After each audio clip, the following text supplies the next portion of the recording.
लक्ष्मण, सिप विकासको क्षेत्रमा एउटा ठूलो परियोजनाको रूपमा व्यावसायिक शिक्षा तथा तालिम अभिवृद्धि परियोजना इभेन्ट लागू भइरहेको छ। 2011 देखि 2016 सम्म पहिलो चरणको कार्यक्रम सम्पन्न गरेको इभेन्ट परियोजनाले 2017 पछि फेरि दोस्रो चरणको कार्यक्रम अहिले कार्यान्वयन गरिरहेको छ। कस्ता कार्यक्रमहरू यसभित्र समावेश भएका छन् त? यसै विषयमा केन्द्रित रहेर आज हामीले सो परियोजनाका परियोजना निर्देशक चन्द्रकान्त भुसालसँग कुराकानी गरेका छौँ। सोही कुराकानी अबको प्रस्तुतिमा।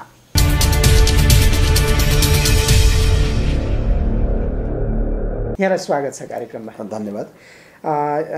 इभेन्ट परियोजना जुन 2011 देखि जस्तो लाग्छ त्यति बेला निकै ठुलो तालिम कार्यक्रमको रूपमा यो आएको थियो र धेरै सङ्ख्यामा युवाहरूलाई तालिम दिएको भन्ने हामीले जानकारी पाएका थियौँ। त्यसपछि अहिले फेरि इभेन्ट 2 भनेर दोस्रो चरणको कार्यक्रम सुरु भएको छ। त्यसैको निरन्तरता हो यो अथवा नयाँ कार्यक्रम हो यो? जिस्टमा भन्दा निरन्तरता नै हो। केही कार्यक्रमहरू थोरै थपिएका, त्यसलाई रिनोभेट गरेका भनौँ न, नयाँ परिस्थिति अनुसार त्यसलाई परिमार्जन गरेको अवस्था मात्रै हो, नत्र बेसिकली त्यसैको निरन्तरता भनेर बुझ्दा हुन्छ। पहिलो चरणको कार्यक्रममा चाहिँ पक्कै पनि निश्चित उद्देश्यहरू राखिएका थिए, लक्ष्यहरू राखिएका थिए होला नि, त्यसको प्रगति एक किसिमले भयो होला। के राम्रै रिजल्ट देखिएर यसको निरन्तरता भयो कि के हो? हो नै। मुख्य कुरा भनेको यसले यो परियोजनाले बेसिकली छोटो अवधिको तालिममा लगानी गर्ने हो। छोटो अवधिको तालिम 15 देखि 40 वर्ष उमेर समूहका लक्षित समूहका युवाहरूलाई लक्षित गरेर बनाइएको तालिम प्याकेजभित्र बसेर तालिम सञ्चालन गर्ने सन्दर्भमा लगानी गर्ने परियोजना भएको हुनाले त्योसित सम्बन्धित कुराहरू चाहिँ इभेन्ट परियोजना फर्स्टमा चाहिँ अधिकांश उपलब्धिहरू भए र यसलाई चाहिँ दोस्रो चरणको रूपमा चाहिँ लानुपर्छ भनेर जुन लगानीकर्ता वर्ल्ड ब्याङ्क हो त्योसँगको अन्डरस्ट्यान्डिङमा नेपाल सरकारले फेरि वर्ल्ड ब्याङ्कसँग ऋण सहयोग लिएर यो दोस्रो फेजको रूपमा अगाडि बढेको छ। तालिम लिइसकेपछि उनीहरूले रोजगारीमा कतिको गए अथवा उनीहरूले रोजगारी पाए कि पाएनन्, बजारमा दक्ष जनशक्तिको रूपमा उनीहरू आउन सके कि सकेनन् भन्ने कुरा तपाईँहरूले पहिलो चरणको कार्यक्रममा हेर्नुभयो कि भएन? हामीले हेऱ्यौँ। हामीले हेर्दै गर्दाखेरि अघिल्लो जुन फर्स्ट फेजको यहाँले कुरा गर्नुभयो त्यो परियोजनाबाट लगानी भएर तालिम प्राप्त गरेका तालिमीहरूले 70% भन्दा बढीले चाहिँ राम्रै आम्दानी गरे भन्ने हाम्रो नतिजा देखिएको छ। त्यो हिसाबले न यो चाहिँ राम्रो भयो भनेर फेरि हामी चाहिँ दोस्रो फेजमा गएको अवस्था देखिन्छौँ। त्यो भनेको पहिलो चरणमा तालिम लिनेहरू कति थिए सर? त्यो पहिलो 75,000 प्लस। त्यसको 70% चाहिँ रोजगार भए। त्यो अवधा हामीले त्यो 3 जेलसम्म हामीले हेरिरहँदाखेरि तिनीहरू रोजगारीको अवस्थामा थिए र अब त्यो 6 महिनासम्म राम्रोसँग गरिराखे भनेपछि त उहाँको सिप अझ बढी विकास भयो नि त। उहाँले कमाइको स्थितिमा पनि जानुभयो, अझ बढी विकास पनि भयो उहाँको सिप। त्यसो भए हुनाले उहाँहरूको निरन्तरताको पछिल्लो निरन्तरताको चाहिँ हामीले ट्र्याकिङ गरिसकेका छैनौँ। तर त्यो 6 महिनासम्मको हामीले 3 महिनाको तालिम अवधि पछिको 6 महिनासम्म हामीले जे हेऱ्यौँ र त्यसको नतिजा देखियो, त्यसले राम्रो नतिजा दिएको अवस्था छ। अहिले टार्गेट कति हो त? अहिले टार्गेट भनेको हाम्रो चाहिँ 16-40 उमेर समूहका 1,15,000 युवा लक्षित समूहका युवाहरूलाई तालिम दिने हो। त्यो छोटो अवधिको तालिमको कुरो भयो। एप्रेन्टिससिप तालिमको कुरा गर्दाखेरि र ओजेटीको कुरा गर्दाखेरि फेरि थप 2000 को आसपास युवाहरूले चाहिँ तालिम पाउने अवस्था छ। यो कुरा हेर्दाखेरि जुन सरहरूले भन्नुभयो 70% चाहिँ युवाहरू रोजगार भए, उनीहरूले तालिम रोजगारीमा लागे भन्ने कुराहरू भयो। तर सँगै यहाँहरूले पनि सुन्नु भएकै होला, जस्तो तालिम लिने त्यो निश्चित समयमा उनीहरूको रोजगारी देखाउने तर वास्तविकतामा युवाहरूले काम नपाएको अथवा उनीहरू बजारमा बिक्न नसकेको भन्ने कुराहरू पनि बाहिर आइराखेको छ। त्यो कुरा यहाँहरूले कतिको पत्ता लगाउनु भएको छ? यस्तो हो, यहाँले जे चासो राख्नु भएको छ त्यसमा हामी सबै सचेत हुनुपर्ने त छ। यो भनेको छोटो अवधिको तालिम हो, ठुलो सिप हासिल गर्ने तालिम त होइन, आधारभूत तहकै तालिम हो नि त। यो त हामीले त्यहाँ सिप परीक्षण गराउँदा पनि तयको सिपको प्रमाणपत्र पाउने गरी हामीले तालिम प्राप्त बनाएको। त्यस भएको हुनाले उहाँहरूलाई हामीले 9 महिनासम्म भनेको 3 महिना तालिम, त्यसपछिको 6 महिनासम्म हामीले ट्र्याकिङ गऱ्यौँ। हाम्रो डेटाबेसमा आएको इन्फर्मेसनहरू, हाम्रो ट्रेसर स्टडी भन्छौँ कि हामीले मूल्याङ्कन गरेको अवस्थाबाट हेर्दा अघि मैले उल्लेख गरेको 70%ले आयमूलक रोजगारीमा गएका छन् है भन्ने एउटा देखिएको छ। त्यसलाई त्यो कस्तो हुन्छ भने सिप फेरि छोड्यो भने त छोड्यो भने चाहिँ उसले फेरि त्यो कमजोर हुँदै जान सक्ने अवस्था त हुन्छ। हामीले के गरेको भन्दा विपन्न लक्षित समूहका महिलाहरू, एकल महिला, दलित महिला पुरुष, त्यस्तै गरेर तर मधेसीहरू, त्यसरी चाहिँ जो बढी दुःखको अवस्थामा छ, जसले पैसा तिरेर तालिम लिन सक्दैन, तिनीहरूलाई चाहिँ तालिमको लागि लगानी गर्नुपर्छ भनेर नेपाल सरकारले लगानी गरेको कुरा हो नि त। त्यो लगानीको हिसाबले उहाँहरू दुःखमा हुनुहुन्थ्यो, उहाँहरूले सिप सिक्नुहुन्छ र सिप सिकिसकेपछि उहाँहरूले आफूलाई बाँकी जीविकोपार्जन राम्रोसँग अगाडि बढाउनको लागि मेहनत गर्नुहुन्छ भन्ने हिसाबले हो। मेहनत छोडिदिनु भएको छ भनेर हजुरले राखेको जिज्ञासा जस्तो छोडिदिनु भएको छ भन्ने हामीले एसम्सन नगरौँ, अनुमान नगरौँ। हुनसक्छ केही अपवादमा त्यस्तो पनि हुनसक्छ। त्यसो हो भने हामीले अझै पनि नेपाल सरकारको तर्फबाट हामीले उहाँहरूलाई सुसूचित गर्ने, सचेत पार्ने, अनि त्यो भइरहेको सिपलाई घट्न नदिने, तपाईँहरू अझ बढी लाग्नुहोस् भन्ने नेपाल सरकारको तर्फबाट थप अरू कार्यक्रमहरू ल्याउने प्रयत्नमा चाहिँ जानुपर्छ, त्यो स्वाभाविक हो। तर त्यो चाहिँ उहाँहरूले छोडिहालेको अवस्था हो है जस्तो त मलाई लाग्दैन। जस्तो अब तपाईँहरूले 2011मा गर्नुभएको तालिमको मान्छेहरू के गर्दैछन् भनेर हेर्नु भएको छ अहिले? त्यो अहिले पछिल्लो चरणमा त्यो हामीले पुरै ट्र्याकिङ गरेका अवस्था त छैन। तर उहाँहरू सिप पाएका युवाहरूले नेपालमै रहँदाखेरि धेरै नै आम्दानीका कार्यक्रमहरू अगाडि बढाएको, स्वरोजगारीमै रहेको, आफै कतिपय युवाहरू त इन्टरप्रेन्योरमा गएको, व्यवसायी बनेर अगाडि बढेको भन्ने पनि हामीले पाएका छौँ। अब केहीले छोड्नुभयो भन्ने जुन यहाँको चासो छ त्यसलाई हामीले ट्र्याकिङ गर्न पर्छ होला जस्तो लाग्छ।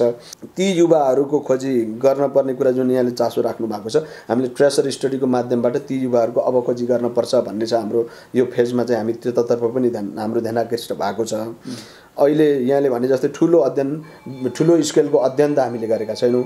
साना स्केलका सूचनाहरू ट्रेसर मूल्याङ्कन र डेटाबेसमा आएको इन्फर्मेसनले मैले भने रोजगारीमा छन्। केही अपवाद जस्तै 30% त भएन नि त, त्यो सरसर्ती हेर्दा पनि होइन। 30% 70%भन्दा माथिको कुरा गर्दाखेरि मेजोरिटी अफ द युवाहरू चाहिँ, धेरै युवाहरू चाहिँ रोजगारीमा छन्, राम्रै गरेका छन्। केही युवाहरूको हकमा चाहिँ हामीले अझै ट्र्याकिङ गरेर उनीहरूलाई अझ बेटरमेन्टमा लैजानुपर्छ जस्तो देखिन्छ। अब यहाँहरूले पहिलाकै कुरा हामी एकछिन अझै गरौँ, किनकि यहाँनिर एउटा निकै महत्त्वपूर्ण कुरा लाग्यो मलाई। जस्तो पूर्व सिप भएका युवाहरूको सिप परीक्षण भनेर तपाईँहरूले पहिलाको कार्यक्रममा गर्नुभएको छ, सायद यो चोटि पनि होला। 21,000 भनेको ठाउँमा 30,363ले गराउनु भएको छ। इभेन्टले सिप परीक्षणको लागि युवाहरूलाई बोलाउँदाखेरि 21,000 भनेको ठाउँमा 30,000ले परीक्षण गर्न आए। त्यही कुरा गत वर्ष वैदेशिक रोजगार बोर्डले चाहिँ विदेशबाट फर्केकाहरूको सिप परीक्षण निःशुल्क गरिदिन्छौँ आओ भन्दाखेरि आएनन्। अहिले पनि सायद त्यो कार्यक्रम त्यो बोर्डमा छ जस्तो लाग्छ। किन सर यो इभेन्टमा चाहिँ आउने त्यहाँ चाहिँ नआउने भन्ने किन यस्तो भएको? त्यो के भयो भने अवेरनेस पुगेन भनेर बुझ्दाखेरि जाति हुन्छ होला। हाम्रो नेटवर्किङ यो इभेन्टको चाहिँ त्यो मेसेज नै फरक बनेको छ। हामीले सुरुदेखि नै यसलाई अलिकति ब्रोडर हिसाबले चाहिँ प्रचार प्रसार गर्ने, अवेर गर्ने युवाहरूलाई, अनि त्यसपछि जुन तालिम प्रदायकहरू छन् तिनीहरूलाई तालिम दिने सन्दर्भमा पनि त्यस्ता खालका युवाहरू भेटिए भने तिनीलाई सुसूचित गराई पहिलो कुरो तालिमको कुरा पनि हामीले सँगसँगै जोड्यौँ। अर्को उनीहरूले सिप अलरेडी सिकेका छन्, केही कुरा त जानेका छन् नि त, उनीहरूले सिप हासिल गरेका छन् नि त, तिनलाई सिपमा लगाउनुपर्छ भन्ने कुराको हामीले बेसिकली के हो भन्दा हामीले मोटिभेट गर्ने खालका विभिन्न खालका अवेरनेस प्रोग्रामहरू आयोजना गऱ्यौँ। हामीले विभिन्न खालका चाहिँ सुसूचित गर्ने कामहरू गऱ्यौँ। अनि तिम्रो यो सिप सिकिसकेपछि सिप सिक्दाको लगानी हामीले गरिदिन्छौँ र यो इभेन्टले लगानी गरेर सिपको प्रमाणपत्र लिएको है भन्ने खालको एउटा गर्वबोध उनीहरूलाई हुँदो रहेछ। त्यसको हिसाबले पनि गर्वबोध हुने हिसाबले चाहिँ हामीले चाहिँ विभिन्न खालका प्रचारात्मक अभियानहरू अगाडि बढाएको हुनाले उनीहरू चाहिँ यहाँ देखिहाल्नुभयो। यहाँले अघिल्लो उसमा हामीले 21,000 लक्ष्य राखेको 30,000 आइदियो होइन। अहिले पनि हामीले चाहिँ प्रत्येक वर्ष 6,000 को दरले चाहिँ त्यस्ता युवाहरूलाई भनेको यो परियोजना अवधिभरि प्रत्येक वर्ष 6,000 को दरले त्यस्ता युवाहरूको सिप परीक्षण गर्नुपर्छ भनेर हामीले कार्यक्रम राखेका छौँ। यो वर्षको पनि त्यो चाहिँ सूचना गएर ती युवाहरूले निवेदन दिने क्रम अगाडि बढेको छ। अब सर यो इभेन्ट 2ले अहिले पछिल्लो समयमा गरिरहेका गतिविधिहरू के हुन्, के भइराखेका छन्? बेसिक रूपमा भन्दाखेरि छोटो अवधिको तालिमको लागि लगानी गर्ने नै हो। मूल रूपमा कुरा गर्दाखेरि छोटो अवधिको तालिम दुई मोडेलमा सञ्चालन हुन्छ। तालिमको अवधि पनि उही हुन्छ तालिमको लक्षित समूह पनि उयो हुन्छ, तर हामीले सिलेक्सनको प्रक्रिया चाहिँ अलि फरक दुईटा हिसाबले गर्छौँ। एउटालाई चाहिँ नतिजामा आधारित छोटो अवधिको तालिम भन्छौँ हामीले, अर्कोलाई चाहिँ भौचरमा आधारित छोटो अवधिको तालिम भन्छौँ। हाम्रो लक्षित समूह 16-40 उमेर समूहका दलित, विपन्न, गरिब, एकल महिला त्यस्ता खालका व्यक्तिहरू नै हुन्। त्यसमा जुन नतिजामा आधारित छोटो अवधिको तालिम छ यो नेपालका 74वटा जिल्लामा सञ्चालन हुन्छ। 74वटा जिल्लामा रहेका काठमाडौँ उपत्यकामा रहेका 3वटा जिल्ला बाहेक नेपालका अरू बाँकी 74 जिल्लामा रहेका तालिम प्रदायक संस्थाहरूबाट सञ्चालन हुन्छ। र भौचरमा आधारित छोटो अवधिको तालिम चाहिँ काठमाडौँ उपत्यकाका 3वटा जिल्ला काठमाडौँ, ललितपुर र भक्तपुरका विभिन्न तालिम प्रदायक संस्थाहरूले सञ्चालन गर्छन्। हामीले एउटा छोटो अवधिको तालिमको कुरा संक्षिप्तमा मैले यो कुरा गरेँ, त्यसको अलि डिटेल पछि पनि भनौँला। अर्को हामीले यो परियोजना अवधिभरि सिटिबिटीसँग सम्बन्धन लिएका प्राइभेट अथवा सामुदायिक दुईटै खालका जुन टिएसएलसी र डिप्लोमा कार्यक्रमहरू सञ्चालन गर्ने देशका संस्थाहरू छन्, विद्यालय शिक्षालयहरू छन्, तिनीहरू 100वटालाई गुणस्तर सुधार अनुदान, जसलाई अङ्ग्रेजीमा क्वालिटी इम्प्रुभमेन्ट ग्रान्ट भन्छ, छोटकरीमा QIG भन्छ, त्यो दिने भनेर हामीले कार्यक्रम राखेका थियौँ। हाम्रो नर्म्स अनुसार सूचना गर्दाखेरि 60वटा संस्था मात्रै त्यस्ता संस्था उनीहरू चाहिँ त्यसको लागि ग्राह्य भए र त्यस्ता 60वटा संस्थालाई हामीले अहिले चाहिँ त्यो ग्रान्ट दिने गरी कार्यक्रमहरू अगाडि बढाएका छौँ। 10% मोबिलाइजेसन कस्ट उहाँहरूले लगिसक्नु भएको छ भने बाँकी चाहिँ हाम्रा इन्डिकेटरको बेसिसमा उहाँहरूले बेसलाइनमा जे देखाउनु भयो त्यसको अगेन्स्टमा कति प्रगति गर्नुभयो भन्ने हिसाबले हामीले गर्नेवाला छौँ, अब लगानी गर्नेवाला छौँ। त्यस्तै हामीले चाहिँ म्यानेजमेन्ट र लिडरहरू जो म्यानेजर र लिडरहरू हुन्छन् त्यस्ता संस्थाहरूका जुन टिएसएलसी डिप्लोमा सञ्चालन गर्ने संस्थाहरू छन् त्यस्ता संस्थाहरूका म्यानेजर लिडरहरूलाई प्रिन्सिपल, भाइस प्रिन्सिपल, कोअर्डिनेटर खालका मान्छेहरूलाई तालिम दिने गरी हामीले कार्यक्रम राखेका छौँ। टट सञ्चालन गर्ने गरी कार्यक्रम राखेका छौँ। अघि नै यहाँलाई निवेदन गरिसकेँ, मैले फेरि दोहोऱ्याउँछु। हामीले स्वयं सिकाइको परीक्षण, सिप परीक्षण भन्छौँ कि जो आफैले सिकेका छन्, त्यो कुनै हामीले तालिम दिएर सिकेका त होइनन्, तर आफ्नै हिसाबले अनुभवको आधारमा, मेहनतको आधारमा, आफ्ना पुर्खाले गरेको कामलाई निरन्तरता दिएको आधारमा जे सिके त्यो सिकेको सिपलाई परीक्षण गर्नको लागि पनि हामीले ती युवाहरूको सिप परीक्षण गरिदिने खालको कार्यक्रम पनि राखेका छौँ। त्यस्तै ती टिएसएलसी डिप्लोमा सञ्चालन गर्ने, त्यस्तै गरेर यी जुन तालिम प्रदायक संस्थाहरूमा इन्स्ट्रक्टरको रूपमा काम गर्ने, प्रशिक्षकको रूपमा काम गर्ने महानुभावहरूलाई हामीले तालिम दिने, त्यस्तो खालको टट दिने, प्रशिक्षण दिने, त्यसको लागि लगानी गर्ने गरी हामीले त्यो पनि कार्यक्रम राखेका छौँ। भने त्यस्तै सिप परीक्षण गर्ने मान्छे चाहियो नि त, सिप परीक्षकहरू चाहिन्छ। ती सिप परीक्षकहरूलाई चाहिँ हामीले तालिम दिने, त्यसको लागि लगानी गर्ने गरी पनि हामीले कार्यक्रम राखेका छौँ। त्यस्तै अर्को कार्यक्रम भनेको टिएसएलसी पढ्ने र डिप्लोमा पढ्ने तोकिएका छात्राहरूलाई त्यो छात्रवृत्ति दिने, त्यो खालको कार्यक्रम पनि छ। यसरी विभिन्न खालका कार्यक्रमहरू छन्। एप्रेन्टिसिप कार्यक्रम भन्ने छ एउटा 2 वर्षको, र ओजिटी कार्यक्रम एउटा चाहिँ 1 वर्षको कार्यक्रम। त्यसो गरेर विभिन्न खालका यी अरू अलि साना छन्। मैले भनिहालेँ ठुलो लगानी, यो परियोजनाको ठुलो लगानी चाहिँ छोटो अवधिको तालिममै जान्छ। छोटो अवधिकै तालिमको कुरा गर्ने हो भने 2 किसिमको कुरा गर्नु पर्यो, भौचरमा आधारित र नतिजामा आधारित। अब यो दुईटा तालिमहरूमा सम्पर्क राख्ने बेला अहिले हो अथवा एकदमै हो, एकदमै हो, अहिले हो। हामीले चाहिँ संस्थाहरू छनौट गऱ्यौँ। संस्थाहरू बिडिङको माध्यमबाट छनौट हुन्छन्। तिनीहरूलाई सुरुमा हामीले आशयपत्र लिने, आशयपत्र लिइसकेपछि उनीहरूको फेरि आशयपत्रबाट सर्टलिस्टेड भएका संस्थाहरूलाई तिमीले चाहिँ प्रपोजल हाल है, टेक्निकल र फाइनेन्सियल प्रपोजल हाल भनेर लगाउने, निवेदन दिने, टाइम दिने। त्यो गरिसकेपछि हाम्रो मूल्याङ्कन समिति छ, त्यो मूल्याङ्कन समितिबाट मूल्याङ्कन गरेर यो परियोजनाको तर्फबाट तिनीहरू छनौट पनि भइसके र तिनीहरूलाई चाहिँ तालिम सञ्चालन गर्ने कार्याध्यक्षको हिसाबले तिनीहरूले तालिम सञ्चालन गर्ने हामीले तोकिसकेका छौँ। सम्झौताको प्रक्रिया पनि सकिसकेको छ। त्यो हिसाबले चाहिँ उनीहरूले अहिले विज्ञापन गरिरहेका छन्। ढिलोमा यो माघको 20 गतेसम्म तालिम सुरु गरिसक्नुपर्छ है भनेर उहाँहरूलाई सुसूचित पनि गरेका छौँ।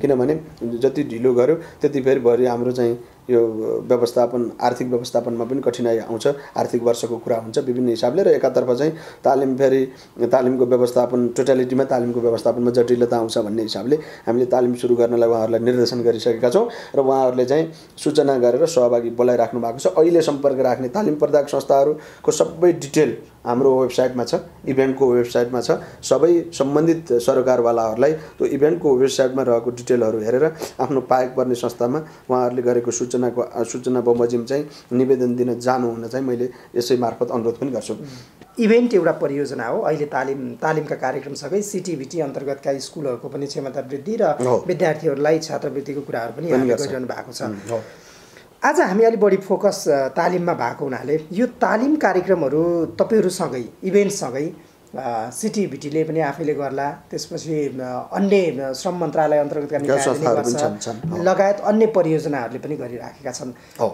यो कतिको केन्द्रीकृत हुनुपर्छ सर जस्तो आफ्नो तरिकाले तालिम सञ्चालन गर्दाखेरि कति तालिम लिए मान्छेले कतिको प्रभावकारी भयो भन्ने कुरा कसैको प्रभावकारी होला कसैको नहोला एउटा निकायले यसलाई गभर्न गर्ने त्यस्तो सिस्टम केही बनाउन आवश्यक छैन संवेदनशील विषय उठान गर्नु भएको छ वास्तवमा यो विभिन्न संस्थाहरूबाट तालिम सञ्चालन हुँदा कहिलेकाहीँ त्यसको क्वालिटीको कुरा इन्स्योर गर्न पनि कठिन हुने क्वालिटी गुणस्तर सुनिश्चित गर्न पनि कठिन हुने कहिलेकाहीँ हामीलाई के चिन्ता पनि छ भने कतै सहभागी दोहोरिने त होइन त्यही सहभागीले चाहिँ फरक फरक संस्थाबाट त्यस्तै प्रकृतिको तालिम लिएर चाहिँ दोहोरिने पो हो कि त्यस्तो गर्दाखेरि सरकारको लगानी खेर जाने पो हो कि भन्ने खालको कुरा पनि यो एकदम जिन्युन प्रश्न यहाँले राख्नु भएको छ वास्तवमा एउटा संस्थाले गभर्न गर्ने गरी अगाडि बढ्दा बेटर हुन्छ भन्छु नै मैले पनि अब अहिले तत्काल भएको हकमा के गर्ने भन्ने अर्को प्रश्न हुन्छ अहिले सरकारी संस्थाहरू धेरै सरकारी संस्थाहरूले यस्ता खालका तालिमहरूमा लगानी गरेको छ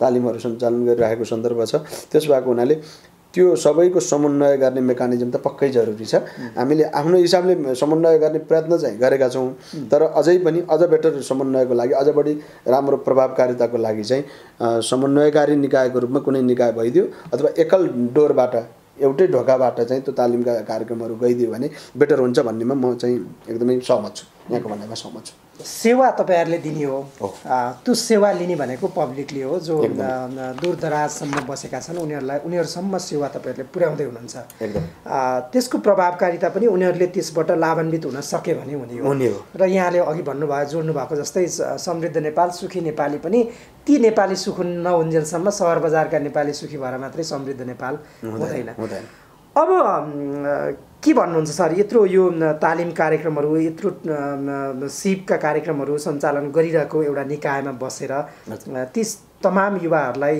के आग्रह गर्न चाहनुहुन्छ पहिलो कुरा त मैले हाम्रो लक्षित समूहका युवाहरू जो हाम्रो इभेन्ट प्रोजेक्टको लगानीबाट तालिम प्राप्त गर्न योग्य खालको हुनुहुन्छ यहाँहरूलाई अहिले यो वर्षको तालिमको हकमा चाहिँ हामीले विज्ञापन गरेर संस्था छानेर उहाँहरूलाई तालिम सञ्चालन गर्ने कार्यादेश दिइसकेका छौँ उहाँहरूले तालिम सञ्चालनको प्रक्रियामा अगाडि बढिसक्नु भएको छ त्यस भएको हुनाले त्यो अवसर नछुटाइदिनु होला यो वर्ष हामीले 7वटै प्रदेशमा गरेर विभिन्न खालका तालिमहरूको कुरा गर्ने हो भने 32,750 जना युवाहरूलाई हामीले तालिम दिँदैछौँ यही आर्थिक वर्षमा त्यस भएको हुनाले ती तोकिएको लक्षित समूहका युवाहरूले यदि सूचना पाउनु भएको छैन भने यो अहिले यहाँबाट मैले सूचना प्रचार गर्न चाहन्छु कि यहाँहरूले हाम्रो इभेन्टको वेबसाइट छ इभेन्ट प्रोजेक्टको वेबसाइट छ www.event.gov.np भन्ने हाम्रो वेबसाइट छ त्यहाँ वेबसाइटमा गएर सर्च गर्नुभयो आजभोलि चाहिँ धेरै ठाउँमा इन्टरनेटको सुविधा छँदैछ त्यहाँ गएर खोजी गर्नुभयो भने हाम्रा समग्र सूचनाहरू त्यहाँ राखिएका छन् ती सूचनाहरूलाई हेरौँ अनि तत्त स्थानका आफूलाई पाएक पर्ने स्थानका तालिम प्रदायकहरूका सम्पर्क राखौँ र तालिम लिन जाउँ अवसरको रूपमा लिएर त्यसलाई उपभोग गरिदिनु हुनेछ र तालिम प्रदायक संस्थाहरूले पनि जिम्मेवार हिसाबले व्यवस्थित हिसाबले गुणस्तरीय तालिम प्रदान गरेर हाम्रो लक्ष्य र समग्रमा नेपालीको लक्ष्य र नेपालको लक्ष्य प्राप्तिको हकमा चाहिँ यहाँहरूले सहयोगी भूमिका निर्वाह गर्नुहुनेछ भन्ने मेरो अपेक्षा छ र त्यो गर्नको लागि चाहिँ यहाँहरू सबैको सहयोगी भूमिका रहोस् र हाम्रो तर्फबाट गर्न पर्ने कुनै सहयोग यहाँहरूको अपेक्षा छ भने हामीले हाम्रो साधन स्रोत र सिपले भ्याएसम्मको हामीले सहयोग गर्न हामी तयार छौँ। त्यसको लागि चाहिँ फेरि पनि दोहोरै तेह्रै सबै सरकारवालाहरूलाई यो हाम्रो एउटै लक्ष्य, सबैको लक्ष्य समृद्ध नेपाल बनाउने लक्ष्यमा सहयोगी हुने इभेन्टका कार्यक्रमहरूमा व्यवस्थित गराउनको लागि चाहिँ दोहोरै तेह्रै सहयोग गरिदिनु हुन मैले हार्दिक अनुरोध गर्छु।